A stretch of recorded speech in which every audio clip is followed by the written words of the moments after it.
I'm a police officer in a small town in Texas and I have some strange stories to tell. Part 1. I've been a police officer in Mineral Wells, Texas for going on 5 years now. If you're wondering, Mineral Wells is about 50 miles west of Fort Worth and has a population of about 16,000. The people here are salt-of-the-earth type people, God-fearing, hardworking and kind. But something has always been a little off about them, almost like they're carrying a secret that no one is supposed to know. Mineral Wells becomes a ghost town, no pun intended, after 7 p.m. and driving the streets at night can be downright creepy even from the safety of my patrol car. In the 5 years I've been here, I've seen and heard some strange things I don't even believe myself at times. If I hadn't had my own strange experience when I was a child, I'd probably think I was crazy. But I'm not. The things that happen here are sometimes unexplainable, but they are real, and I'd like to relay one of my experiences to you. If you enjoy, perhaps I can tell you more, because I have a ton. To understand Mineral Wells, you first have to understand its history. I learned most of this after I visited the local historical society about 6 months after I moved here. Apparently, the town was settled in 1881 by a guy named J.A. Lynch. After Lynch dug the first drinking water well, he claimed that the strange-tasting water cured his rheumatism. Mrs. Lynch claimed that the water had cured her arthritis as well. Mineral-enriched water had prime medicinal value in the 1800s, and soon the word got out about its healing properties. A second well was dug several years later, and then a third. It was out of this third well that a woman with dementia often drank. Guess what happened? Her dementia was miraculously cured. The local children started calling this third well the Crazy Water Well, and eventually the term crazy water was coined for the miraculous water that flowed from the earth. News about this crazy water spread far and wide, and by the early 1900s, Mineral Wells had become the South's greatest health resort, with hundreds of mineral wells, bathhouses, spas, hotels, and the like. People traveled from all over the country in hopes of experiencing the healing power of the crazy water themselves. As you'd probably imagine, many of these visitors were old or infirm, and many never made it out of town alive. Today, Mineral Wells is a shadow of its former self. While it still has some industry, it operates mainly as a tourism and retirement community. But don't let that fool you. In this town, Faulkner's famous quote holds deeper meaning for those of us who choose to call it our home. The past is never dead. It's not even past.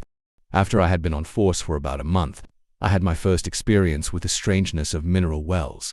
We had gotten a frantic 911 call about a dead body. I still remember the address, 200 Hubbard Street.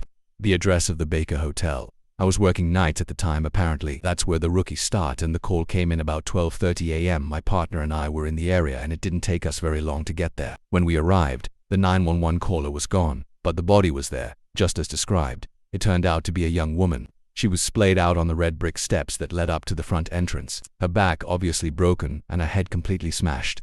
Also, she was totally nude. It was the first dead body I had seen, and it was gruesome. You didn't have to be an expert to determine she had fallen from a great height. I remember looking up to see if there were any balconies that she could have fallen from. There weren't, but there were plenty of windows, and since this was an old hotel, they didn't have the safety features that modern-day hotel windows have. In fact, many of the windows were open. I later learned the Baker Hotel had been shut down in the 70s, but no one would ever admit as to why. We secured the scene and called in the investigative unit. The girl turned out to be 29-year-old Pamela Allen.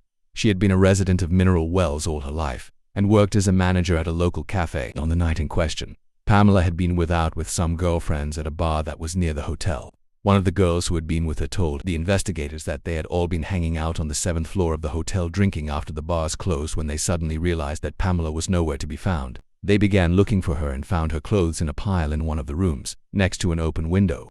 That's when they realized that she had fallen and called 911. There were only 2 bits of information they could offer. The first was that Pamela had been overheard saying she needed to go meet Virginia, but none of them knew any friend of hers by that name. The second was that there were rumors in town that she had been having an affair with the owner of the cafe she worked at, but none of them admitted to ever seeing her with him. When I heard all this, it seriously disturbed me. By all accounts, Pamela was a well-adjusted young woman and had no reason to kill herself. Why did she do it? And why did she take all of her clothes off before jumping? After the full investigation, I didn't hear much about the case again. The investigators thought the circumstances were odd, but odd things happened in Mineral Wells, and they had more pressing cases. The case was closed. It wasn't until about 5 months later, as I was poring over manuscripts at the Historical Society's archives, that I came across a passage that made the hair stand up on my neck.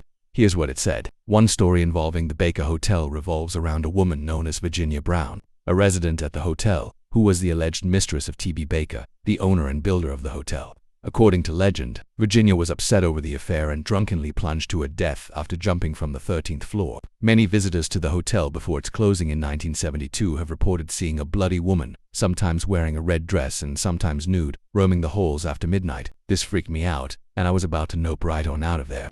But before I did, I realized there was a reference to another document. It turned out to be the hotel's ledger from the mid-1900s. I searched for Virginia Brown's name and found it. She had been a resident at that time, and there was a notation under the room heading Room 714. It was then I knew there was something extremely strange going on in Mineral Wells, Texas. But what exactly?